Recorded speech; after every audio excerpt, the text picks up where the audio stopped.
Bienvenue dans le Processus Talk, le podcast qui explore le sport, la santé, la préparation physique et le mindset. le tout enregistré en plein air. Je suis Nathan, spécialisé dans le développement de la mobilité et l'optimisation des performances pour les athlètes de force, crossfit, haltérophilie et streetlifting. Moi, c'est Gianni, j'aide les trailers et sportifs d'endurance à avoir un cadre d'entraînement adapté à leur rythme de vie en comprenant ce qu'ils font pour performer à leur plus haut niveau. On t'emmène avec nous dans ce nouvel épisode. Bienvenue dans le Processus Talk. Aujourd'hui, je vous retrouve dans un lieu un peu particulier, un endroit où j'ai eu l'habitude de venir courir quand j'étais un peu plus jeune, même si, évidemment, je ne suis pas très vieux. C'est un endroit qui fait un peu sens pour moi, donc je vous retrouve dans ce premier épisode des podcasts en autonomie, en solitude, on peut appeler ça comme ça. Les hors-séries, des podcasts un peu plus courts, je pense, qui dureront entre 5 et 10 minutes. Par là, le but c'est de répondre à une question ou de traiter un sujet bien spécifique. Évidemment, je suis toujours en extérieur, comme à l'accoutumée du Processus Talk. Juste là, je suis solo. Et pour ceux qui n'ont pas forcément l'habitude du Processus Talk, vous avez accès au podcast en format vidéo sur YouTube et sur Spotify et évidemment sur les autres plateformes. Vu que c'est un podcast, ça reste accessible en audio. Donc voilà pour ce premier podcast en solitaire. On est parti directement sur le sujet du jour avec un sujet qui me fait un peu de peine concernant les pratiquants de trail running. C'est que j'ai eu, suite à pas mal d'échanges sur Instagram, des retours comme les suivants. J'ai du mal à mesurer ou à voir mes progrès. J'ai du mal à progresser, tout simplement.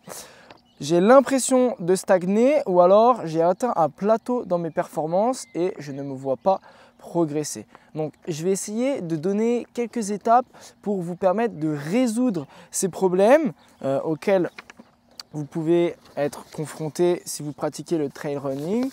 Vous allez voir que si tu suis ces 3 étapes, potentiellement tu vas voir ta progression suite à ce podcast. Donc l'étape numéro 1, c'est de se tester. Pour ceux qui ne voient pas la vidéo, j'ai une feuille, j'ai une trame. D'habitude, je suis mes trames sur mon téléphone. Mais là, j'ai préparé un peu le podcast avec quelques notes. Donc voilà, j'ai quand même une petite feuille pour préparer les épisodes. J'ai travaillé pour vous. Étape numéro 1, se tester. Pourquoi tu dois mettre en place des tests? Parce que sans test, tu ne peux pas mesurer tes progrès, à moins que tu analyses très sérieusement tes entraînements. Donc, pour commencer, il n'y a pas besoin d'être farfelu dans les tests, pas besoin de faire des tests ultra compliqués, comme tu peux potentiellement voir Kilian Jornet faire un 10 km, un KV puis un 10 km à plat. Pas besoin de tester ce genre de choses, ok? Tout simplement, tu dois retenir ces choses-là sur le test. Tu dois normaliser le test. Normaliser le test, qu'est-ce que ça veut dire? Ça veut dire que ton test doit tout le temps être le même pour écarter un maximum les pistes de progression qui ne seraient pas dues à l'entraînement ou les pistes de régression qui ne seront pas dues à l'entraînement. C'est-à-dire que le jour d'avant, tu dois essayer de réaliser, si possible, le même entraînement à chaque fois que tu réitères le test. Si tu as fait 30 minutes tranquille, le jour où tu réitéreras ton test, le jour d'avant, il faudra que tu fasses 30 minutes tranquille. Comme ça, tu sais que le jour d'avant n'impactera pas les performances lors de ton test. Tu dois aussi éviter un maximum les paramètres variables, donc c'est pareil avant le test, mais aussi le jour du test. Donc ça variera aussi en fonction du terrain, si tu l'as fait plutôt sur terrain sec ou plutôt sur terrain mouillé, essayer de le reproduire sur le même terrain, reproduire le test aux mêmes endroits, potentiellement sur le même parcours, sur le même segment. Bref, essayez de réitérer un maximum les conditions pour que tu écartes ce biais potentiel de « Ah, j'ai progressé, oui mais en fait la première fois je l'ai fait sur terrain ultra gras, je glissais tous les 2 pas et maintenant je l'ai fait sur terrain ultra sec donc je pouvais développer ma pleine puissance et aller au maximum de mes capacités ». En réalité, ça se trouve, ce n'est pas une réelle progression. Donc voilà, c'est essayer de normaliser le test en évitant un maximum de paramètres variables avant et pendant le test. Évidemment, là, je parle du trail et des sports d'endurance, mais si tu fais des sports de force ou même que tu souhaites mesurer tes progrès en préparation physique pour le trail ou pour les sports d'endurance, tu pourras mettre en place d'autres tests. Allez-y, vous pouvez passer, monsieur. Hein. Ça vous gêne pas ? Non, ça ne me dérange pas du tout. Allez-y, allez-y. Non, sans problème. Hein. d'accord. C'est moi qui dérange là plutôt. Non, bah oui, j'aurais pu passer comme ça. Non, c'est pas grave, vous en faites pas. Excusez-moi. Bonne journée. Du coup, tu peux... Une demi-heure. Non, bah j'aurais fini. Donc voilà, ça c'est le processus talk en extérieur évidemment. Donc, je disais, en fonction du sport que tu pratiques, tu pourras mettre en place des tests qui seront évidemment différents. Si tu veux mesurer tes progrès en préparation physique, tu peux faire des tests de charge maximale sur 1 RM, sur un exercice, sur des répétitions maximales, 3, 5, 10 RM. RM, c'est répétition maximale, c'est mettre le maximum de charge sur un exercice bien précis.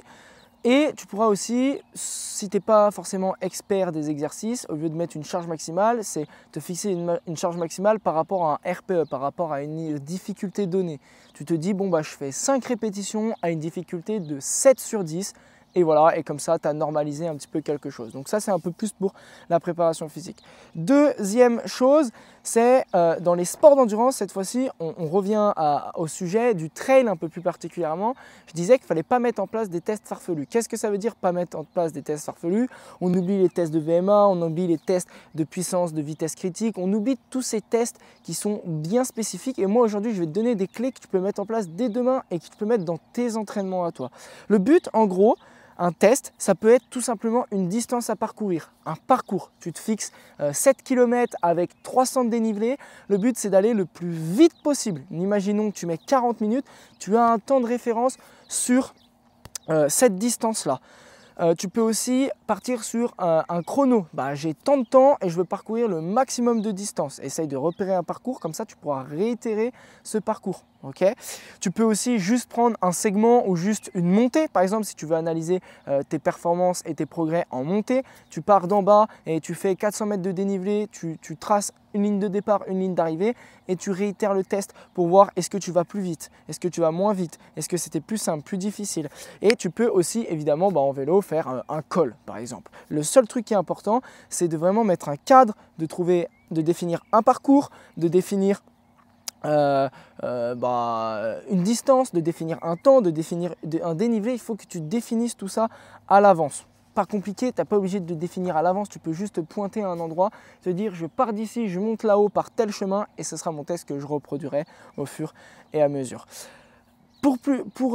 Si tu veux avoir des tests un peu plus poussés, tu peux faire des profilages physiologiques qui vont te donner tes différents seuils physiologiques, qui vont te permettre ensuite de déterminer tes zones et donc tes intensités d'entraînement. C'est un petit peu plus poussé, c'est des tests qui sont très qualitatifs, mais qui permettent aussi de déterminer ton profil d'athlète et donc par la suite de réitérer ces mêmes tests et de voir vraiment l'évolution de ton profil de manière globale et pas juste l'évolution de tes progrès sur un test bien donné. Ensuite, une fois que tu as fait ton test, tu vas devoir analyser ton test. Quand je dis analyser ton test, ce qui est important à comprendre, c'est que quand tu fais un test, il faut que tu notes un maximum d'informations sur les conditions. Le temps, est-ce que c'était pluvieux, est-ce que c'était super chaud, est-ce que c'était sec, est-ce que c'était humide, le terrain, est-ce qu'il était technique, peu technique, est-ce que c'était gras, pas gras, et aussi évidemment ton état de forme. Okay, est-ce que tu étais arrivé à la fin d'un cycle, est-ce que tu étais fatigué, est-ce que tu étais pas forcément fatigué. Voilà, le but c'est en gros de voir tes progrès par la suite en renotant les paramètres qui ont potentiellement changé ou les paramètres qui sont restés les mêmes et voir tes progrès. Comment tu peux voir tes progrès? Une progression ça peut être le plus, mais une progression ça peut être aussi le mieux. Quand je dis le plus, ça veut dire que tu es allé plus vite. Sur une même distance, tu es allé plus vite, tu as mis moins de temps. Sur un effort, une distance donnée, avant tu arrivais à courir que 20 km en 2 heures. Maintenant, tu arrives à faire 30 km sur 3 heures. Donc, tu arrives à pousser l'effort un peu plus loin. Ça peut être plus. Ça peut être plus de distance sur un temps plus court aussi. Le but, c'est de faire plus. Mais ce n'est pas que ça. C'est aussi le mieux. Le mieux, c'est-à-dire que tu as fait tes 7 km en 40 minutes. C'était un RPE 10. Tu avais une difficulté de 10 sur 10. Tu étais à fond. Tu réitères cette même distance, tes 7 km avec tes 300 de dénivelé, et cette fois tu mets toujours 40 minutes, mais c'était un 8 sur 10, tu en avais largement sous la semelle. Et ça aussi c'est un signe de progression. Signe de progression numéro 2, c'est l'état de forme dans lequel tu es arrivé. Imaginons que tu as fait une fois le test en pleine forme, et que tu as mis 40 minutes et que tu as fait une fois le test après une grosse semaine d'entraînement et que tu as toujours mis 40 entraînements, il y a de fortes chances que si tu étais arrivé frais sur le test, tu aurais progressé. Et une dernière chose aussi que tu peux voir, c'est les conditions. Est-ce qu'elles étaient différentes? Tu l'as fait sur terrain sec, tu as mis tant de temps. Tu l'as fait sur terrain mouillé et tu as mis le même temps. Je pense que tu auras progressé aussi parce que si tu l'as fait sur terrain gras, tu perds un peu d'énergie et en général on se fatigue un petit peu plus. L'exemple le plus concret que je peux te donner, c'est qu'en 2022, j'ai fait un trail de la Gieta, 28 km, 1700 de dénivelé positif. C'était en relais. J'ai mis 3h25. Okay, c'était mon objectif de l'année. Je me suis préparé pour et le but c'était vraiment de me donner à fond pour ce trail. 3h25. J'ai fait le même trail l'année d'après. Le but, c'était pas du tout une course, ma course principale, c'était une course de fin de saison pour me faire plaisir. Et le but, c'était de valider un cycle. Je n'avais pas fait d'affûtage, je suis arrivé fatigué sur la course. J'ai mis exactement le même temps. J'ai mis 3h25 à 25 secondes près, il me semble. Okay, donc j'ai mis exactement le même temps. On peut se dire en un an, putain, merde, j'ai pas progressé. Et bien en réalité, si j'ai progressé, parce que je ne suis pas arrivé dans les mêmes conditions en termes d'état de forme, alors que tous les autres paramètres étaient assez similaires. Le terrain était similaire, la distance était similaire, le dénivelé était similaire, la météo était similaire. La seule chose qui a changé, c'est mon état de forme, où je suis arrivé bien plus fatigué parce que j'avais un cycle dans les pattes et pourtant j'ai mis le même chrono. Donc ça, c'est pas un plus, mais c'est un mieux. Peut-être que si je serais arrivé plus en forme, j'aurais mis 20 minutes de moins et là, ça aurait été une progression en plus. Voilà au niveau du testing, c'est la première étape. Et dernier petit point sur le testing, c'est qu'il faut se satisfaire des toutes petites progressions. L'entraînement, ce n'est pas une progression linéaire, c'est très très long. Tu vas avoir des jours où tu vas être meilleur, des jours où tu vas être moins bon. Donc quand tu as des jours où tu es meilleur, potentiellement si c'est juste sur un segment ou juste même sur une endurance fondamentale, satisfais-toi de ça. Ah ok, d'habitude je cours mon endurance fondamentale à 6,30 au kilo. Là aujourd'hui j'ai le même ressenti à 6,05. C'est une progression. Satisfais-toi des petits résultats. Deuxième étape que tu dois faire, c'est potentiellement modifier tes entraînements. Pourquoi tu dois modifier tes entraînements quand tu as atteint un plateau de performance après 1 an ou 2 ans de pratique régulière? C'est parce qu'une méthode qui fonctionne un jour ne fonctionne pas forcément un autre jour. Et aussi inversement, peut-être qu'elle ne fonctionne pas à un moment et tu pourrais y revenir par la suite et cette méthode-là te permettra de progresser. Elle fonctionnera à un autre moment. Passer de 1 employé à 10 employés, tu ne vas pas utiliser la même méthode pour passer de 100 employés à 1000 employés. Dans l'entraînement, c'est pareil. Il faut vraiment que tu te dises qu'une méthode, elle fait effet à un moment donné. Si tu l'utilises tout le temps, ton corps il va s'habituer, donc ce ne sera plus un stress et donc il ne va pas mettre les choses en place pour s'habituer à ce nouveau stress, vu que ce stress, il ne sera pas nouveau. Donc, essaye de modifier les méthodes que tu utilises lors de tes entraînements. Tu peux aussi juste varier l'entraînement, le stress que tu impliques à ton corps. Si tu fais tout le temps la même chose, ton corps ne s'habitue plus. Donc fais des choses dont tu n'as pas l'habitude de faire. Exemple, tu t'entraînes pour un ultra trail, tu as l'habitude de faire des sorties très longues, et peut-être que loin de ton échéance, fais des sorties très courtes à très très haute intensité. Ça va choquer ton corps il va mettre des processus en place pour s'adapter au stress que tu lui as mis. Donc voilà pour tout ce qui est méthode à mettre en place. Change de méthode, fais des choses dont tu n'as pas l'habitude de faire. Tu peux te dire que tu ne progresseras pas directement et je te l'accorde, mais en fait tu vas élargir la base de ta pyramide. Et le fait d'élargir la base de ta pyramide, ça va te permettre d'augmenter la hauteur de cette pyramide et donc d'être plus performant dans ton sport. Ce qui n'est pas spécifique, c'est général, ça te permet d'être plus général et ça va te permettre de progresser aussi d'un point de vue spécifique. Donc c'est comme tout, si tu es mauvais dans quelque chose, travaille dessus et tu vas être meilleur de manière générale et là où tu es fort, tu ne vas pas régresser. Oui, tu vas perdre un petit peu durant un certain temps, mais le jour où tu vas revenir, tu vas pouvoir repousser tes performances. Dernier conseil que je peux te donner aussi sur modifier ces entraînements, c'est de travailler sous forme de cycle de 3 à 8 semaines. Tu te dis, pendant 3 à 8 semaines, je vais travailler ma VO2 max. Pendant 3 à 8 semaines, je vais travailler mon seuil 2. Pendant 3 à 8 semaines, je vais travailler mon tempo. Tout simplement parce qu'on ne peut pas tout faire. Il faut faire des focus, il faut cibler les adaptations. Si tu fais tout, en réalité, tu ne fais rien. Donc cible pendant 3 à 8 semaines. Si tu es quelqu'un d'un peu plus assidu, pars sur un cycle de 8 semaines. Pendant 8 semaines, tu t'attardes sur des vitesses rapides inférieures à 30 minutes. Et si tu es quelqu'un d'un peu moins assidu, tu pars sur 3 semaines et toutes les 3 semaines, tu varies tes cycles. Voilà. Et tu vises 1 ou 2 séances d'intensité dans la semaine où tu martèles ton focus et tu fais des roulements au fur et à mesure des mois et des années qui passent. Tu peux attarder ces cycles plutôt sur ton profil, travailler sur tes points faibles ou tes points forts, ou plutôt sur ton échéance, qu'est-ce qui est spécifique à ton échéance ou qu'est-ce qui n'est pas spécifique à ton échéance. Exemple, courir à 10 km en 40 minutes, va falloir que tu t'habitues à courir à une allure de 4 minutes au kilomètre, alors que ce qui n'est pas spécifique, c'est faire de l'endurance fondamentale plus, par exemple. Donc voilà pour la deuxième étape et on part sur la troisième étape et j'espère que ce podcast te plaît toujours autant.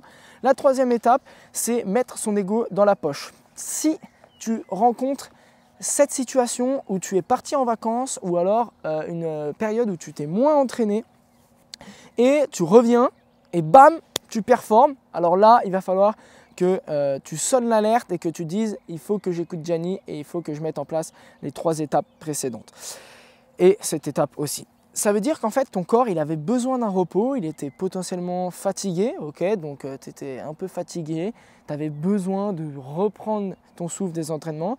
Il y avait 2 possibilités, soit tu étais en surentraînement par rapport à tes capacités à un moment donné, ok, un léger surentraînement qui ne te fait pas tout péter, mais un surmenage progressif, on peut dire. Ou alors, deuxième solution, c'est que tu étais en sous-récupération, donc que tu ne mettais pas les choses à côté de l'entraînement en place pour récupérer suffisamment des intensités que tu te mettais dans la gueule. Donc ça, c'est important à comprendre, c'est que ton corps, il a pris ce moment-là, cette période où tu t'entraînes moins ou cette période de vacances pour récupérer et pour mieux performer par la suite. Donc ça, c'est un signe d'alerte et il faut que tu en aies conscience et il faut que tu mettes ton ego de côté et il faut que donc soit tu diminues ton volume d'entraînement de manière globale. Si tu t'entraînais 10 heures, essaye de t'entraîner 7 heures longtemps, 7 heures de manière régulière pendant des mois et vois les progrès que ça te donne par la suite parce que en faisant moins plus régulièrement, tu vas avoir de meilleurs résultats que si tu fais les choses parfaitement pendant 2 semaines ou 1 mois. Ça va fonctionner pendant 2 semaines et 1 mois, puis après tu vas tout lâcher, tu vas refaire parfaitement pendant 2 semaines ou 1 mois, puis après tu vas tout relâcher. Donc sache qu'une méthode imparfaite tenue sur le long terme est beaucoup plus performante qu'une méthode parfaite au millimètre près, mais que tu tiens seulement sur 1 ou 2 semaines. Ça, c'est important à comprendre. Et je te le dis par expérience, là c'est pas un conseil, c'est un partage d'expérience parce que c'était un de mes gros défauts. J'étais à fond pendant 3 semaines, puis ensuite je faisais plus rien. Puis j'étais à fond pendant 3 semaines, puis ensuite je faisais plus rien. Et depuis que je m'entraîne un petit peu moins, mais de manière beaucoup plus régulière, ça va beaucoup mieux dans mes entraînements et je me vois progresser, je vois mes progrès sur les courses. Donc essaye de mettre ces 3 étapes en place. Numéro 1, teste-toi. Essaye de normaliser le test et de pouvoir le réitérer tous les 2-3 mois. Deuxième étape, c'est travaille à l'opposé de ce que tu as l'habitude de faire. Change de méthode d'entraînement et planifie sous forme de cycle avec des focus que tu auras déterminés à l'avance. Et troisième étape, c'est que tu mets ton ego de côté. Si tu sens qu'il y avait des périodes dans lesquelles tu t'es reposé et qu'après tu as vu tes progrès, alors c'est sûrement que tu étais en surentraînement ou en sous-récupération. Donc entraîne-toi moins souvent mais plus régulièrement, plus assidûment dans le temps et tu auras les progrès que tu souhaites assurément. J'espère que ce premier épisode de podcast solitaire t'aura plu. C'est des formats plus courts comme je te l'ai dit. J'ai traité un point, les personnes qui ne se sentent pas progresser ou qui ont l'impression de stagner, d'attendre un plateau de performance. Voilà, suis ces 3 étapes. N'hésite pas à me faire un retour sur ces 3 étapes si tu les mets en place. Et puis moi, je te dis à bientôt sur de nouveaux formats ou avec un intervenant ou comme d'habitude avec mon ami Nadjak. Lâche un 5 étoiles sur toutes les plateformes d'écoute. Franchement, ça fait énormément plaisir. N'hésite pas à partager le podcast en story, en me taguant. Franchement, ça fait toujours plaisir d'avoir des retours.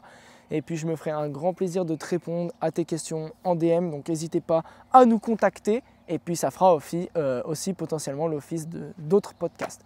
Allez, à bientôt. Et moi, comme mon habitude, je te dis ciao! Merci de nous avoir suivis dans cet épisode. On prend énormément de plaisir à partager toutes ces étapes de notre processus avec toi. Partage cet épisode si tu as appris quelque chose et laisse-nous un commentaire et un 5 étoiles sur toutes les plateformes. À la semaine prochaine!